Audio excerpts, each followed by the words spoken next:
نحمده ونصلي على رسوله الكريم أما بعد فأعوذ بالله من الشيطان الرجيم بسم الله الرحمن الرحيم رب اشرح لي صدري ويسر لي أمري واحلل عقدة من لساني يفقهوا قولي اللهم صل على سيدنا محمد وعلى آل سيدنا محمد.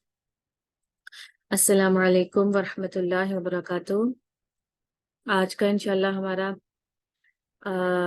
اگلا لیکچر ہے مرکب اضافی پر. ہم مرکبات ناقص سیکھ رہے ہیں، یعنی ہم نے مرکب اشاری، مرکب توصیفی، مرکب جاری سیکھا الحمدللہ. اب ہمارا لاسٹ جو آخری مرکب ناقص ہے وہ ہے مرکب اضافی.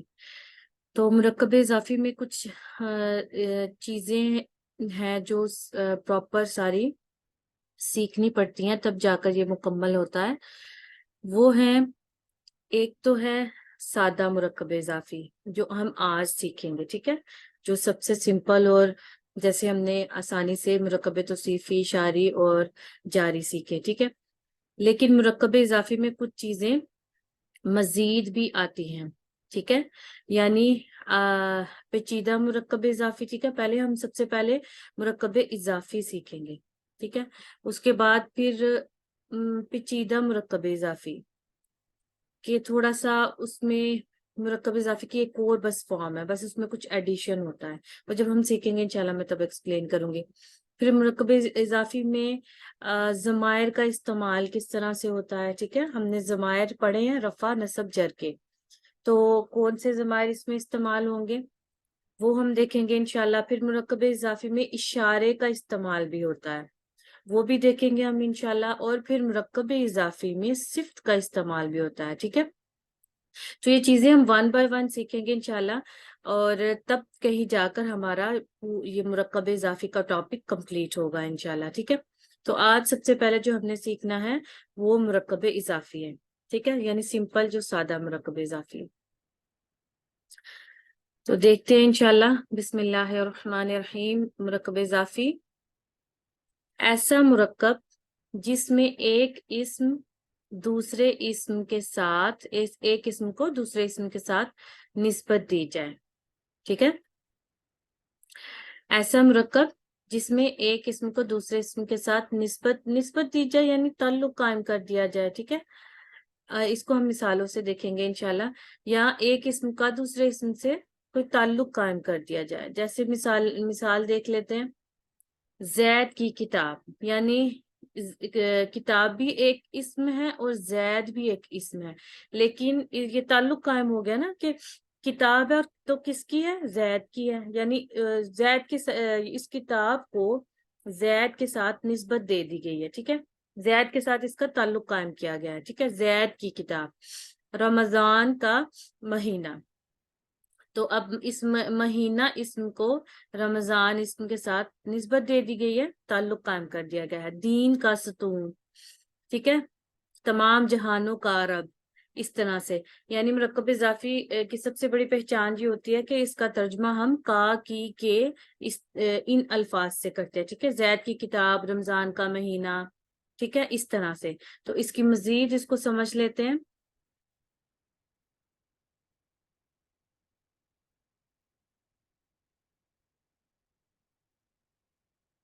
مضاف، اب ظاہر ہے مرکب اضافی سیکھ رہے ہیں تو اس میں 2 پارٹس ہوں گے، ایک تو ہوگا مضاف اور ایک ہوگا مضاف الیہ. سب سے پہلے مضاف کے بارے میں دیکھ لیتے ہیں کہ جس اسم کو نسبت دی جائے اسے مضاف کہتے ہیں. اب جس اسم کو نسبت دی جائے، جیسے کہ پیچھے میں نے آپ کو بتایا نا کہ کتاب، ٹھیک ہے، کتاب کو نسبت دی جا رہی ہے نا زید کے ساتھ، ٹھیک ہے. تو کتاب کیا ہے، کتاب مضاف ہو گیا، ٹھیک ہے. یہ ذہن میں رہے. اب دوسری مثال میں بھی میں نے آپ کو سمجھایا کہ رمضان کا مہینہ، یعنی مہینہ اسم کو رمضان کے ساتھ نسبت دی جا رہی ہے، تو یہاں پر ہمارا مضاف مہینہ ہے، مہینہ اسم، ٹھیک ہے. اسی طرح دین کا ستون، یعنی اس ستون اسم کو دین کے ساتھ نسبت دی جا رہی ہے، یعنی تعلق قائم کیا جا رہا ہے، تو یہاں پر ہمارا مضاف کیا ہوگا، ستون، ٹھیک ہے. جس اسم کو نسبت دی جائے اسے مضاف کہتے ہیں، اور مضاف الیہ کس کو کہتے ہیں؟ جس اسم کی طرف نسبت دی جائے اسے مضاف الیہ کہتے ہیں، ٹھیک ہے؟ یعنی یہاں پر اب زید کی کتاب میں کتاب ہمارا مضاف ہے اور زید مضاف الیہ ہے. اسی طرح نیکسٹ مثال میں مہینہ مضاف ہے اور رمضان مضاف الیہ ہے. ستون مضاف ہے اور دین مضاف الیہ ہے، ٹھیک ہے؟ اسی طرح مضاف اور مضاف الیہ مل کر کیا بناتے ہیں؟ مرکب اضافی، ٹھیک ہے؟ مضاف و مضاف الیہ مل کر مرکب اضافی بناتے ہیں. اب اس کی کنسٹرکشن ہم نے دیکھنی ہے کہ مضاف مضاف الیہ بنتے کیسے ہیں، ٹھیک ہے؟ میں اس کو اریز کر سوری.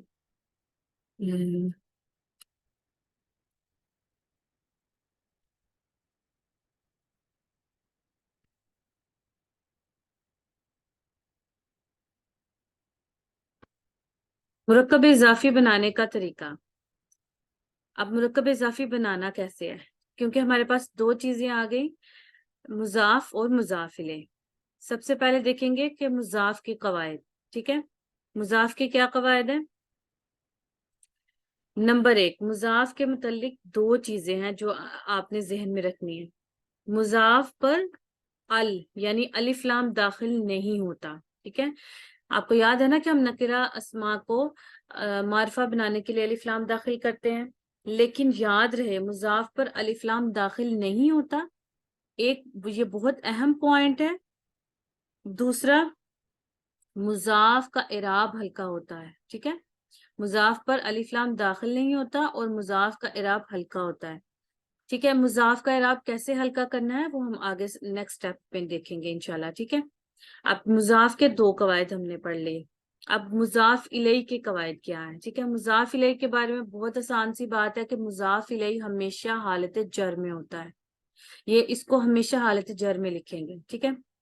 مضاف الیہ ہمارا ہمیشہ حالت جر میں ہوتا ہے اور مضاف کے قواعد میں یہ دو چیزیں اپلائی کرنی ہیں، ٹھیک ہے؟ ایک تو الف لام داخل نہیں ہوگا، اس کا اعراب ہلکا ہوگا. اعراب کیسے ہلکا ہوگا وہ ہم آگے دیکھ لیتے ہیں انشاءاللہ، ٹھیک ہے؟ اسم کا اعراب ہلکا کرنے کا طریقہ.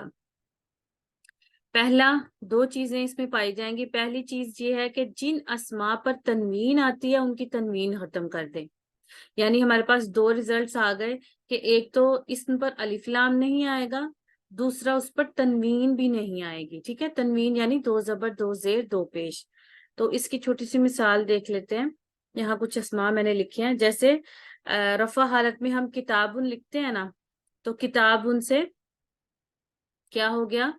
کتابو، ٹھیک ہے؟ کتابن سے کتابو. جناتن سے جناتو، ٹھیک ہے؟ یعنی آخر میں ان کی یہ جو تنوین ہے ختم ہو جائے گی. کتابن ہے، اگر نصب میں ہے کتابن سے کتابہ ہو جائے گا. اچھا، اب یہاں پر یہ کتابہ کیوں ہوا؟ اس کا الف کہاں گیا؟ یاد رہے کہ یہ جو الف ہے یہ دو زبر کے ساتھ ہی آئے گا، ٹھیک ہے؟ اگر دو زبر نہیں لگ رہی تو پھر الف بھی نہیں آئے گا، ٹھیک ہے؟ اگر ایک زبر ہے تو پھر الف نہیں آئے گا، ٹھیک ہے؟ اسی طرح کتابن سے کتابہ. اسی لیے میں نے یہ مثال لکھنا ضروری سمجھا کہ یہ کلیئر ہے کہ جب کتابن کی ہم تنوین ختم کریں گے، دو زبر سے ایک زبر پر آئیں گے تو الف بھی نہیں لکھیں گے. کتابن سے کتابہ، جناتین سے جناتی، ٹھیک ہے؟ یہ بھی نصب میں ہے، ٹھیک ہے؟ یہ جمع کے اسماء ہے نا، اس لیے جناتین لکھا ہے، ٹھیک ہے؟ یہ جمع سالم ہے مؤنث کی. اور جر میں کتابین سے کتابی اور جناتین، جر میں بھی یہ جناتین ہوتا ہے، جناتین سے جناتی، ٹھیک ہے؟ بس یہ پوائنٹ ذہن میں رکھنا ہے، سمپل سا پوائنٹ ہے کہ الف لام نہیں آئے گا اور تنوین بھی نہیں آئے گی، ٹھیک ہے؟ اعراب ہلکا ہو گیا ہمارا. دوسرا جو مین پوائنٹ آپ نے ذہن میں رکھنا ہے وہ کیا ہے؟ وہ یہ ہے کہ مثنیٰ اور جمع سالم کے آخر میں آنے والا نون ہٹا دیں. یعنی جن اسماء کے آخر میں نون آتا ہے نا وہ نون بھی نہیں آپ نے لکھنا. رزلٹ ہمارے پاس تیسرا یہ آ گیا. جیسے مثنیٰ کا اسم ہم لکھتے ہیں نا، کتابن سے اگر ہم نے مثنیٰ بنانی ہو تو کتابانی اور کتابینی بنتی ہے ہماری مثنیٰ، ٹھیک ہے؟ کتابانی اور کتابینی یہی مثنیٰ ہماری بنتی ہے نا. تو آنی میں ہم نے اور عینی میں جو آخری نون آ رہا ہے وہ ہٹا دینا ہے. کتابانی سے کتابا ہو جائے گا، ٹھیک ہے؟ اور کتابینی سے کتابئی. یہ ہم مضاف کے قواعد دیکھ رہے ہیں، ٹھیک ہے. کتاب، کتابانی سے کتابا، اور کتابینی سے کتابئی. بنونا سے بنو، ٹھیک ہے. بنونا سے بنو آئے گا، نون ہٹا دیں گے، نون پھر ہم مضاف بناتے ہوئے نون نہیں لکھیں گے. اور اسی طرح بنینا سے بنی، ٹھیک ہے. یعنی آخری نون جو ہے یہ ہٹا دیں گے مضاف بناتے ہوئے، ٹھیک ہے. یہ آپ کو یہ کنسٹرکشن اس طرح مضاف کی بنانی ہے، ٹھیک ہے. اس کو میں اریز کر لوں.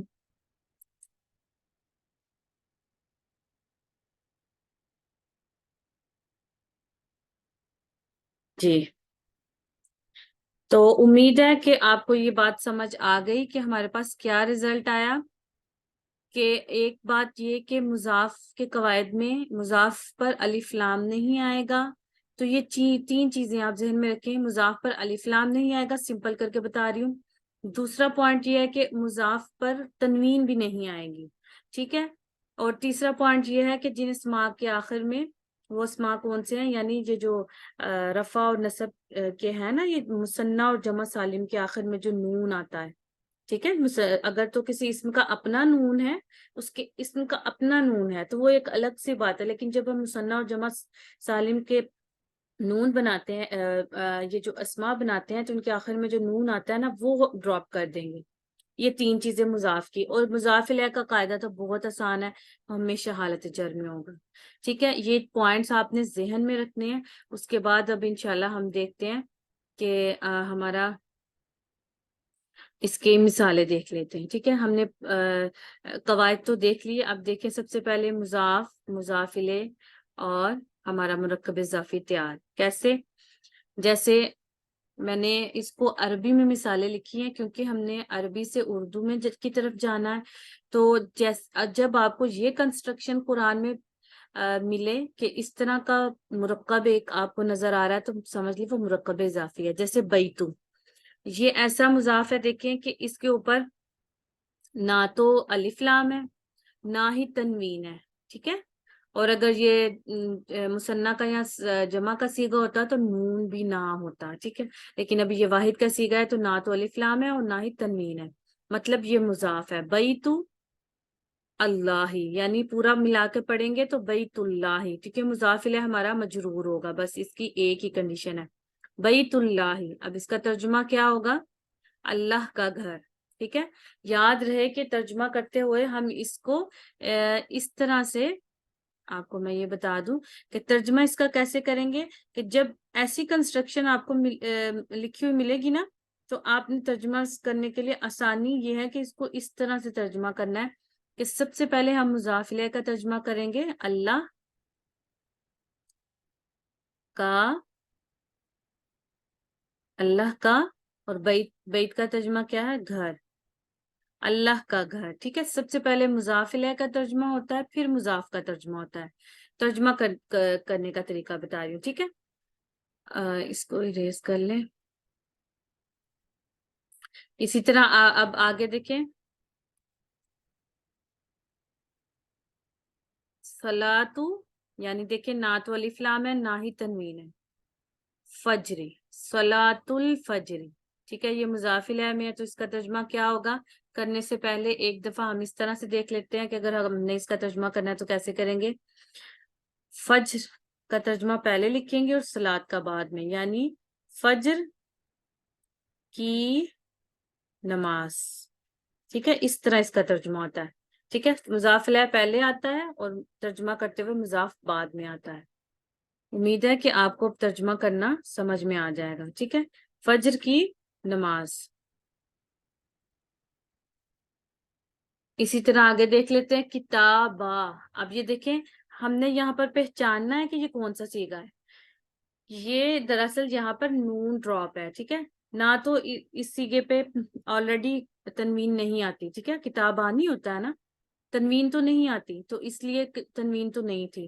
لیکن اس پہ نون آ گیا تو ہم نون ڈراپ کریں گے، الف لام بھی داخل نہیں کریں گے. کتابہ الولدی، یعنی پورا ملا کر پڑھیں گے تو کتاب الولدی، کتاب الولدی. اچھا، اب اس کا ترجمہ کرنا ہے تو میرے ساتھ ساتھ جیسے جیسے میں ترجمہ کر رہی ہوں آپ لوگ بھی کرنے کی کوشش کریں کہ سب سے پہلے کیا آئے گا. الولدی کا ترجمہ ہوتا ہے لڑکا.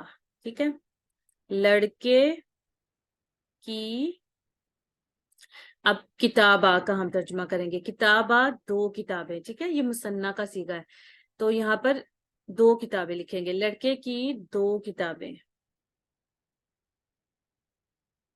لڑکے کی 2 کتابیں. ٹھیک ہے, اس طرح اس کا ترجمہ ہوگا. اسی لیے میں آپ کو ساتھ ساتھ کر کے بتا رہی ہوں تاکہ ہمیں ترجمہ کرنا ہے انشاءاللہ. ٹھیک ہے, لڑکے کی 2 کتابیں. اسی طرح آگے ہے بنی. اب بنی کو ہم نے پہچاننا ہے کہ اس کے آخر میں اگر نون لگا ہوتا تو یہ بنی نہ ہوتا, یعنی یہ نصب یا جر کا صیغہ ہے. ٹھیک ہے, بنینا یہ نصب یا جر کا صیغہ جمع کا. ٹھیک ہے, بنینا یعنی اس کا نون ڈراپ ہے. تو نون ڈراپ ہے بنی اسرائیل. ہم پڑھتے ہیں نا قرآن میں بنی اسرائیل. اب یہ اسرائیل کو آپ یہ مت سمجھیے گا کہ یہ نصب میں لکھا ہوا, یہ جر میں ہی ہے. آپ کو یاد ہے کہ ہم نے دیکھا تھا کہ جو غیر منصرف اسماء ہوتے ہیں ان کا جو نصب اور جر کا اعراب آخر میں سیم ہوتا ہے, یعنی اس کے آخر میں زبر آتی ہے. ٹھیک ہے, تو اس پر جو زبر آ رہی ہے یہ نصب میں نہیں لکھا ہوا, یہ جر میں ہی لکھا ہوا. ٹھیک ہے, بنی اسرائیل ہم بہت پڑھتے ہیں. تو بنی کا مطلب ہوتا ہے بیٹے. ٹھیک ہے, پہلے ترجمہ کر لیتے ہیں تاکہ ہمیں آسانی ہو. اچھا, اسرائیل. اسرائیل کیا ہے؟ اسرائیل کو میں یہاں پر اسرائیل ہی لکھوں گی.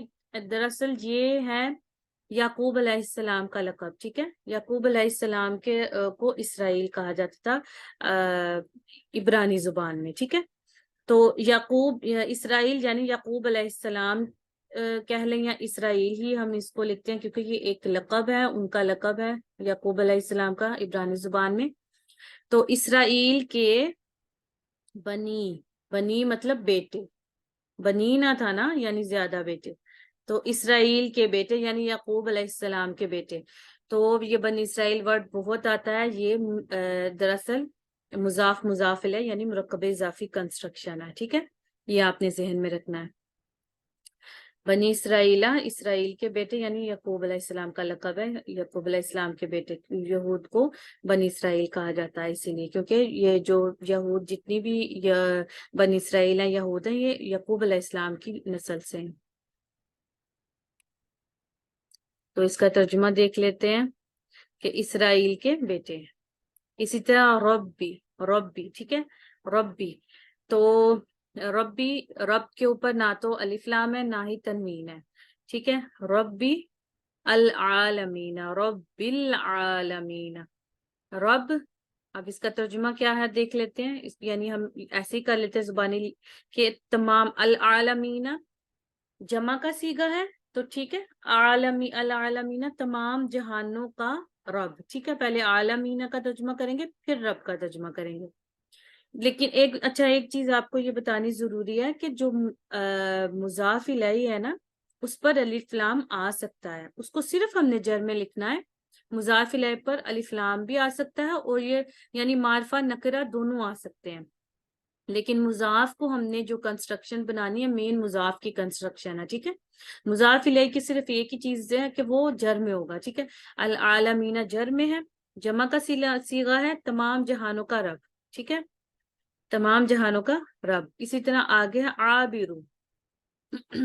عابرو کہتے ہیں پار کرنے والے کو, پار کرنا یعنی کراس کرنا. ٹھیک ہے, پار کرنے والا. اور سبیلین, عابر سبیلین. اب یہ دیکھیں میں نے نکرہ کی مثال لے لی کہ یہ جو مضاف الیہ ہے یہاں پر ہمارا نکرہ ہے. عابر سبیلین یعنی راستے, کیا کسی راستے کا پار کرنے والا. اب یہاں پر کسی کیوں لکھا ہے میں نے, اس چیز کو آپ تھوڑا سا سمجھ لیں کہ یہ جو کسی ہے یہ نکرہ ہے. سبیلین کیا ہے یہاں پر نکرہ ہے. تو یہ کسی اس لیے لکھا گیا کیونکہ نکرہ کا ترجمہ ہم کسی, کوئی, ایک اس طرح کے الفاظ سے کرتے ہیں. ٹھیک ہے, وہ کرنا ضروری ہوتا ہے تاکہ معرفہ اور نکرہ میں فرق آ جائے. ٹھیک ہے, تو کسی راستے کا, سبیلن یعنی کوئی راستہ, کسی راستے کا پار کرنے والا. عابرو. ٹھیک ہے, عابرو سبیلن کسی راستے کا پار کرنے والا.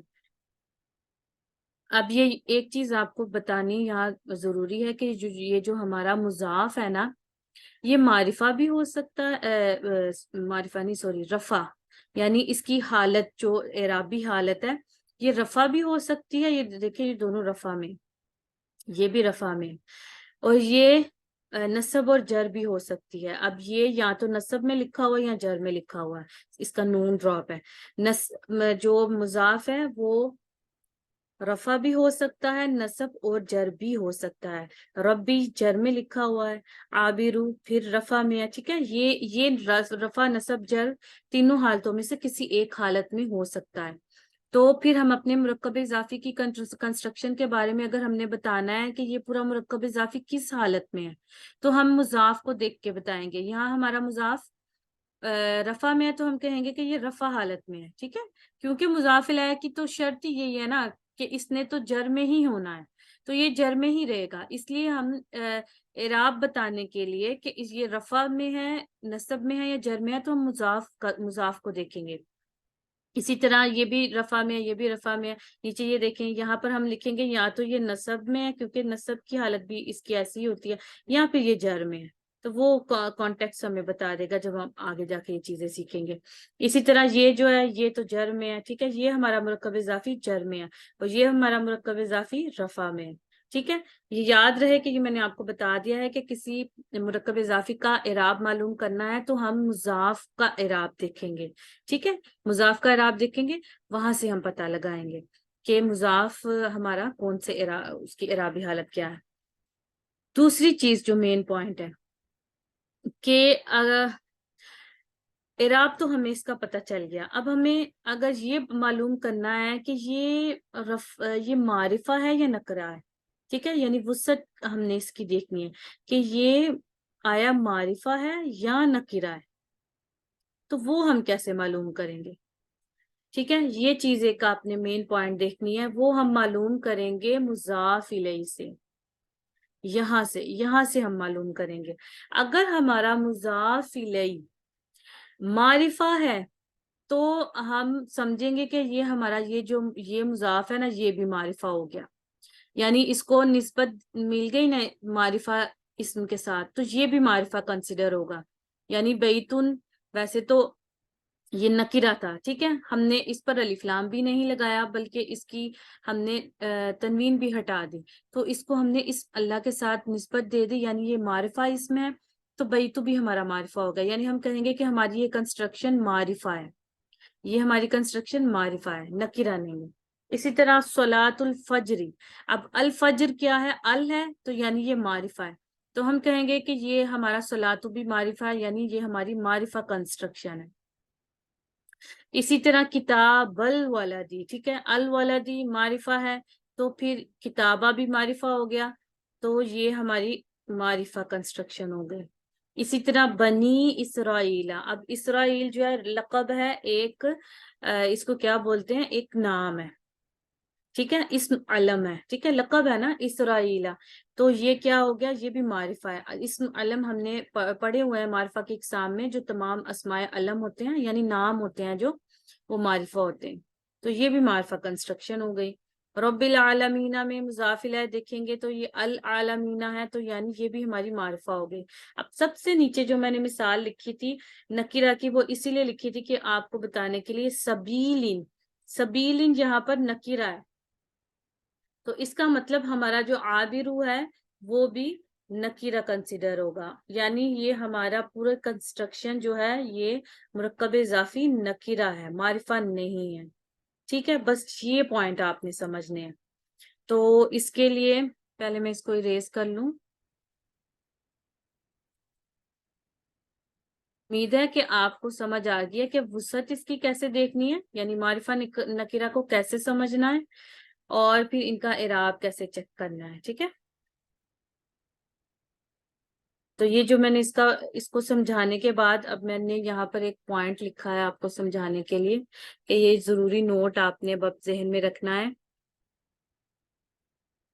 کہ مرکب اضافی میں، ٹھیک ہے، مرکب اضافی میں مضاف کے معرفہ یا نکرہ ہونے کا فیصلہ مضاف الیہ کے معرفہ یا نکرہ ہونے پر کیا جائے گا. ٹھیک ہے، اس کو میں نے ڈیفینیشن کے طور پر لکھ دیا ہے. بات وہی ہے جو میں نے آپ کو سمجھا دیا ہے. پہلے آسان طریقے سے سمجھا دیا. ڈیفینیشن دیکھ کے آپ نے پریشان نہیں ہونا کہ یہ کیا لکھا ہوا ہے. ٹھیک ہے، جو بات میں نے آپ کو سمجھا دیا کہ اگر ہمارا یہ مضاف الیہ معرفہ ہے تو یہ بھی معرفہ ہوگا. نیچے دیکھیں، سب سے نیچے اگر مضاف الیہ نکرہ ہے، سبیلی نکرہ ہے، تو بس مضاف بھی ہمارا نکرہ ہوگا اور ہم اس کو نکرہ ہی کنسیڈر کریں گے. بس آسان سی بات ہے. اور اعراب کیسے معلوم کرنے ہیں وہ میں نے آپ کو بتا دیا تھا. وہ ہم مضاف کو دیکھیں گے اعراب معلوم کرنے کے لیے کہ یہ رفع میں ہے، یہ تینوں رفع میں ہے، یہ نصب یا جر میں ہے، یہ جر میں ہے، اور یہ بھی رفع میں ہے. ٹھیک ہے، یہ مجھے امید ہے انشاءاللہ آپ کو اس پوائنٹ کی اچھے سے سمجھ آ گئی ہے. تو بس یہی ایک چیز آپ کو مین سمجھانی تھی. اب دیکھتے ہیں کہ اسی چیز کو مزید ایک دفعہ میں نے اس کو یہاں پر لکھنا ضروری سمجھا کہ ہم نے جب معرفہ کی اقسام سیکھی تھی تو وہاں پر ہم نے یہ دیکھا تھا کہ معرفہ کی اقسام میں. ٹھیک ہے، اور میں نے کہا تھا کہ یہ چیز ہم انشاءاللہ وقت کے ساتھ سیکھیں گے کہ کون کون سے اسماء معرفہ ہوتے ہیں. اسم علم یعنی کوئی نام وغیرہ ہو گیا، اسم ضمیر، ٹھیک ہے، اسماء ضمیر بھی ہم پڑھ چکے ہیں، معرفہ ہوتے ہیں. اسم اشارہ، اسماء اشارہ پڑھ چکے ہیں، معرفہ ہوتے ہیں. ابھی موصول نہیں پڑھا، اس کو رہنے دیں، اس کو بھی ہم وقت کے ساتھ سیکھیں گے انشاءاللہ. اور اسماء موصولہ ہم نے نہیں ابھی نہیں سیکھے. ٹھیک ہے، معرف باللام، جن اسماء پر الف لام داخل کرتے ہیں وہ معرفہ ہوتے ہیں. اب یہ دیکھیں سب سے اینڈ والا پوائنٹ، مضاف الی المعرفہ. اب بس یہ چیز ہے، یہ بھی معرفہ ہوتے ہیں. کیسے؟ یہ وہی چیز ہے جو میں نے آپ کو پیچھے سمجھائی ہے کہ جب کسی نکرہ اسم کو معرفہ اسم کے ساتھ نسبت دے دی جائے تو وہ نکرہ اسم معرفہ بن جاتا ہے، یعنی وہ نکرہ اسم معرفہ بن جائے گا. ٹھیک ہے، تو یہ وہی سیم چیز ہے جو پیچھے میں نے آپ کو سمجھائی ہے، لیکن کیونکہ اس کو ہم نے پینڈنگ رکھا تھا کہ ہم اس کو وقت کے ساتھ ساتھ سیکھیں گے. تو ٹھیک ہے، آج ہمارے الحمدللہ بس یہ 2 پوائنٹس رہ گئے ہیں، اسم موصول اور منادہ. یہ بھی ہم وقت کے ساتھ ساتھ سیکھیں گے. باقی ہم نے سب یہ سیکھ لیا کہ مضاف الی المعرفہ کیسے معرفہ ہوتا ہے کہ اگر ایک نکرہ اسم ہے ہمارے پاس، ٹھیک ہے، اور ہم اس کو معرفہ اسم کی طرف نسبت دے رہے ہیں تو وہ کیا ہو جائے گا، وہ ہمارا ہو جائے گا معرفہ. یہی پیچھے جو سیم چیز میں نے آپ کو سمجھائی ہے، اس کو میں نے کہا آپ کو ایک دفعہ دکھا دوں. ٹھیک ہے، جیسے اب بیتو کیا تھا، یہ نکرہ تھا، لیکن ہم نے اس کو اسم اللہ کے ساتھ نسبت دے دیا ہے تو اسم اللہ معرفہ ہے تو بیتو بھی معرفہ ہو گیا. بس یہی بات ہے جو پہلے بھی میں نے آپ کو الحمدللہ بتا دی. تو امید ہے انشاءاللہ آپ کو جو ابھی سادہ سا مرکب اضافی ہم نے سیکھا ہے، ابھی اس میں مزید انشاءاللہ چیزیں ایڈ ہوں گی، وہ انشاءاللہ ہم اگلے لیکچر میں دیکھیں گے کیونکہ یہ آپ کے لیے پھر زیادہ وہ مشکل کا باعث نہ بنے. تو ان کو 1 بائی 1 سیکھیں گے. ہمارا مرکب اضافی اور جب بھی آپ کو قرآن میں یہ کنسٹرکشن ملے گی اور یہ بہت زیادہ استعمال ہوئی ہے تو اس کا ترجمہ کیسے کرنا ہے الحمدللہ وہ ہم نے سیکھا. سبحانک اللہم و بحمدک، اشہد ان لا الہ الا انت، استغفرک و اتوب الیک. السلام علیکم ورحمۃ اللہ وبرکاتہ.